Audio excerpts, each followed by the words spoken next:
வணக்கம். சுப்பிரமணியம் யோகாமணி சேனலுக்கு உங்களை அன்புடன் வரவேற்கிறேன். இன்னைக்கு சமையல் குறிப்பில் நம்ம பார்க்க போகிறது மாப்பிள்ளை பாயாசம் எப்படி செய்கிறதுன்னு பார்க்கலாம் வாங்க. அனைவருக்கும் அன்பு வணக்கம். திருமதி சுப்பிரமணியம். சமையல் குறிப்பில் இன்றைக்கி நம்ம பார்க்க போகிறது மாப்பிள்ளை பாயாசம், அதாவது கடலை மாவு பாயாசம். இது எப்படி செய்வாங்கன்னா, மாப்பிள்ளை மறு வீட்டுக்கு ரெண்டாவது மறு வீட்டுக்கு வரப்பெல்லாம் செய்வாங்க. நல்ல டேஸ்ட்டாக இருக்கும். சிம்பிளாக பண்ணிடலாம். அதுக்கு முதல்ல ஒரு பேன் வச்சு அந்த பேனில் கொஞ்சம் நெய் ஊற்றிருக்கிறேன். முந்திரி பருப்பு ஒரு 2 டீஸ்பூன் அளவு எடுத்து இதை வறுத்து தனியாக எடுத்து வச்சிடலாம்.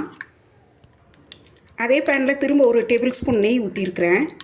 இந்த நெய்யில் 3 டீஸ்பூன் அளவு கடலை மாவு எடுத்துருக்கிறேன். இதை லோ ஃப்ளேமில் வச்சு இந்த கடலை மாவை இந்த நெய்யில் வறுத்துடலாம். நம்ம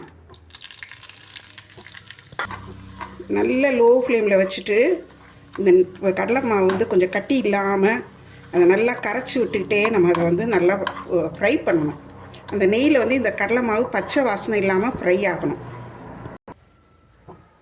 இது நல்லா அந்த இதில் ஃப்ரை ஆகி நல்ல வாசனை வரும். கொஞ்சம் கைவிடாமல் கிளறணும். நம்ம கொஞ்சம் தான் போட்டிருக்கோம், இருந்தால் கூட அடியில் படிஞ்சிடக்கூடாது. இது நல்லா ஃப்ரை ஆகணும்.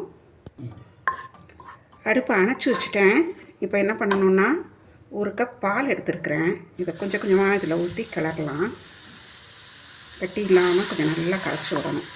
நம்ம அந்த கடலை மாவு வறுக்கிறப்பவே கொஞ்சம் நெய் கூட கொஞ்சம் ஊற்றி பண்ணிட்டோன்னா கடலை மாவு கட்டி தட்டாது.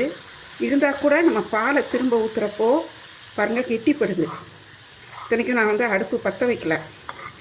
திரும்ப மிச்சம் இருக்கிற பாலையும் ஊற்றி கட்டி இல்லாமல் கிளறிக்கிறேன். முதல்ல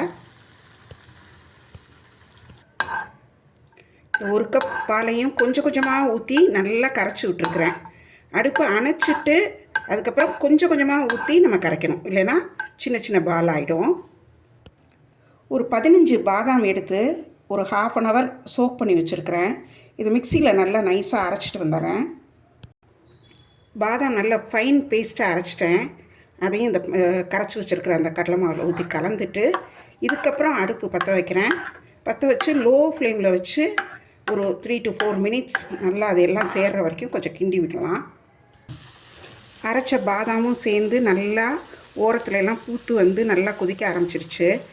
நான் ஒரு 1/4 கப் கடலை மாவு போட்டிருந்தேன் இல்லையா, அதுக்கு 1/2 கப்புக்கு கொஞ்சம் குறைவாக சுகர் எடுத்து வச்சுருக்கிறேன். இப்போ இதையும் இதில் சேர்த்துறேன். சேர்த்து இதுவும் சேர்ந்து நல்லா கொதிக்கணும்.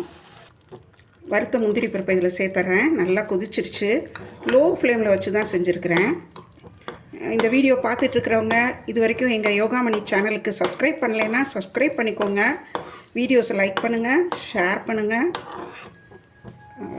எல்லா வீடியோஸும் பாருங்கள், ப்ளேலிஸ்ட் இருக்குது. இந்த பாயசம் பார்த்திங்கன்னா கடலை மாவுங்கிறதுனால கொஞ்சம் சீக்கிரம் கெட்டிப்படும்.